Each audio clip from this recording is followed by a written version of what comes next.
Good morning student.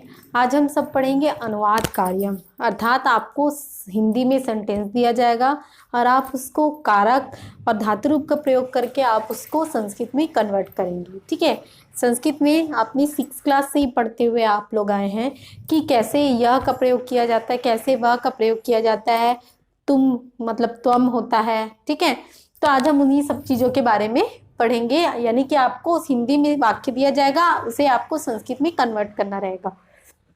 Hindi वाक्यानि अर्थात हिंदी के वाक्य, संस्कृत वाक्यानि अर्थात संस्कृत के वाक्य। तो यह वृक्ष है, यह मतलब एक है, एक वचन में, तो क्या होगा, एषा वृक्षा अस्ति, यह का मतलब ऐसा है। ठीक है, और एक ही वृक्ष है तो वृक्षः अस्ति। ठीक, अस्ति मतलब है। ठीक, अब सेकेंड वाक्य यहाँ पे दिया, ये वृक्ष हैं, ये मतलब एते। ठीक है, अब यहाँ पे वृक्षा, तो यहाँ पे ये वृक्ष यानी बहुत सारे वृक्षों को दिखाया गया है बहुवचन में, तो ये वृक्ष हैं, तो ये क्या होगा, वृक्षाः। ठीक है, संति यहाँ क्यों लगा, क्योंकि है का मतलब तो अस्ति होता है। देखो है और हैं में डिफरेंस है। कैसे डिफरेंस है, देखो यहाँ पे है में 2 डंडी लगी, कहीं पे बिंदु नहीं है, लेकिन यहाँ पे 2 मात्रा दी गई है, साथ में बिंदु भी है, तो यानी है, यानी बहुवचन के लिए है लगता है। ठीक है, ना कि है। तो है और हैं में अंतर है, इसलिए यहाँ पे संति लगेगा। थर्ड है, यह माला है, ऐशा, माला स्त्रीलिंग में है। देखिए यह ऐशा लगता है, ये पुल्लिंग है करके, और जब ऐशा यानी यह माला है। ठीक, तो ये माला क्या है, स्त्रीलिंग में, इसलिए यहाँ पे क्या होगा, ऐशा माला अस्ति। नेक्स्ट है, ये 2 वृक्ष है, तो ये दो यानी एतो। ठीक है, एतो वृक्ष स्ता का मतलब भी है होता है। यह फल है, एतत् फलम अस्ति। अब यहाँ पे यह, तो आप लोग सभी डाउट में, मैडम तो यह का मतलब ऐशा बताई थी, स्त्रीलिंग के लिए ऐशा बताई थी, लेकिन यहाँ पे जो फल है ये नपुंसक लिंग है। फल क्या है, नपुंसक लिंग है। अगर पुल्लिंग होता तो वृक्षा होता, और अगर स्त्रीलिंग होता तो वृक्षा होता। अब यहाँ पे फल क्या है, नपुंसक लिंग है, तो यहाँ पे क्या होगा, एतत् फलम अस्ति। मैंने ये चीज आपको लिंग में पढ़ाया था। ठीक, नेक्स्ट है, ये 2 फल है, तो एते फले स्तः। नेक्स्ट है, ये फल है, अब देखिए ये 2 से ये हो गया, तो एतानी फलानी संति, बिंदु लगा है करके यहाँ पे संति हो जाएगा, और स्था के भी प्रयोग होगा तो बिंदु लगेगा। नेक्स्ट है, यह कौन है, अब ये प्रश्नवाचक है, यह कौन है, ऐशा का अस्ति, का मतलब होता है कौन, अस्ति मतलब है। ये 2 कौन है, एतो को स्तः, यानी ये 2 कौन है, ये अपने 6th क्लास में पढ़ा है। आगे है, यह कौन है। ठीक है, तो ये स्त्रीलिंग है, तो ऐसा का अस्ति, कौन मतलब का, और अगर वही पुल्लिंग होगा तो का होगा। ठीक है, का के साथ विसर्ग लगेगा। अब है, यह क्या है, एतत् किम अस्ति, किम मतलब क्या, वे 2 कौन है, तो कौ स्तः, ये सब भवन है, तो एतानी, ये सब के लिए किसका प्रयोग किया जाता है, एतानी भवनानि संति। अब यहाँ पे क्रिया वाले शब्द हैं, इसके पहले हमने सामान्य शब्दों को पढ़ा था, ये वे सब, इन सारी चीजों पर। अब हम क्रिया का कैसे यूज करते हैं, यानी धातु रूप का कैसे प्रयोग किया जाता है। बालक जाता है, तो बालक, एक ही बालक है यहाँ पर।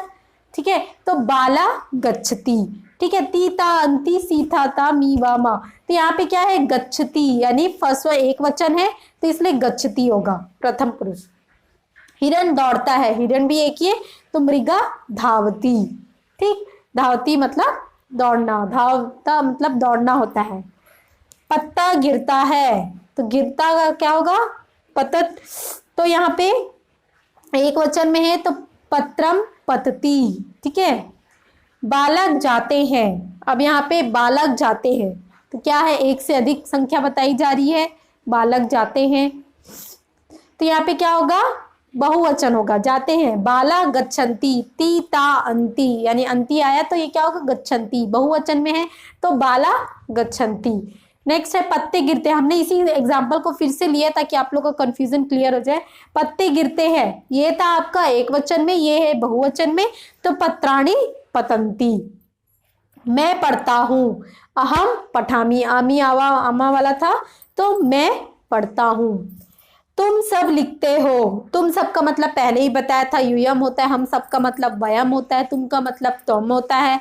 ठीक, ये संस्कृत में जहाँ जहाँ शब्द आते हैं मैंने ये लेसन में आपको ये सारे शब्दों को पहले ही बताया है। ठीक, तो तुम सब लिखते हो, यूयम लिखत। ठीक, तो ये क्या होगा आपका, लिखते हो आपका बहुवचन में होगा तो लिखत होगा। ठीक,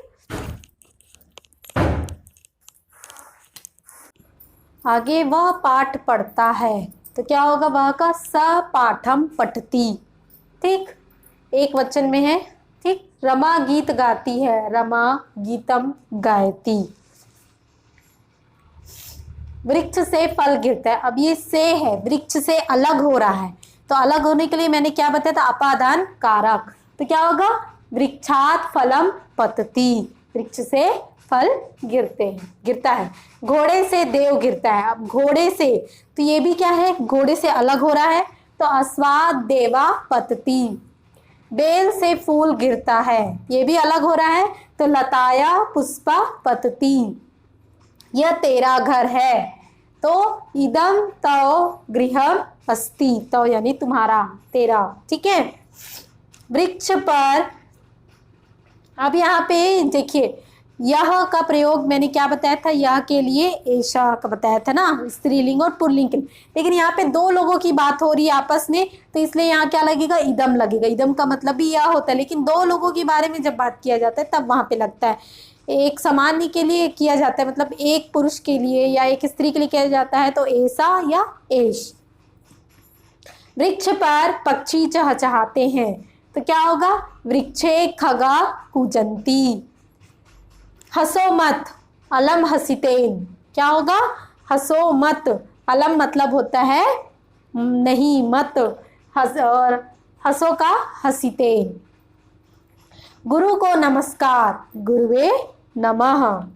हम सब पाठ पढ़ेंगे, वयम पाठम पठिष्यामः। अब ये क्या है, पढ़ेंगे। ठीक, तो यहाँ क्या होगा, पठिष्यामः। इति आपका बताया था हमने, इतिष्यति, इतिष्यता, इतिष्यन्ति बताया था, तो उसमें का ये बनेगा इतिष्यामः।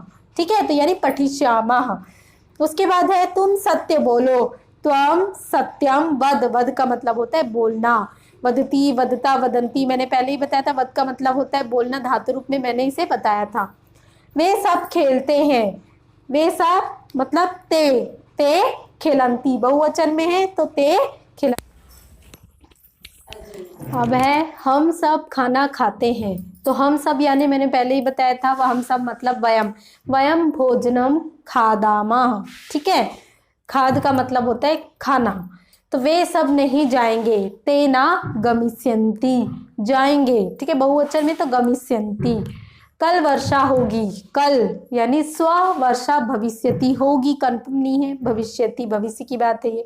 मोर नाचता है, मयूरा नृत्यति, एक ही मोर है इसलिए नृत्यति होगा। तुम पाठ याद करो, त्वम पाठम स्मरम, स्मरम का मतलब होता है याद करना। ठीक है, तो तुम मतलब तुम दोनों बोलो, तुम दोनों मतलब युवाम। ठीक है, आवाम का मतलब होता है हम दोनों, तो युवाम वदतम, तुम दोनों बोलो। परिवार के लोग वहाँ हैं, परिवार के आया है तो परिवारस्य, परिवारस्य जना तत्र संति, तत्र का मतलब होता है वहाँ, परिवार के लोग वहाँ हैं। ठीक है, तो वहाँ है ये होगा आपका बहुवचन में, तो परिवारस्य जना तत्र संति, संति लगेगा यहाँ पे। हमें पाठ पढ़ना चाहिए, तो हमें मतलब हम सब और हमें दोनों के लिए वयम का प्रयोग होगा, वयम पाठम पठेम, पढ़ना चाहिए दिया है इसलिए ये होगा ए तिता में यू वाले में से एम होगा ये। ठीक है, तो इस प्रकार आपका ये अनुवाद कार्यम होता है। अनुवाद कार्यम 6, 7, 8 तीनों का एक ही है। ठीक है, तो इसे मैंने समझाया, इसलिए मैंने इसे लास्ट में समझाया क्योंकि आपको मैंने धातु रूप कारक रचना समझाया है, इसके बाद ही इसे समझ में ये अच्छी तरह से आएगा। इस प्रकार हमारा ये वीडियो कंप्लीट होता है। Thank you.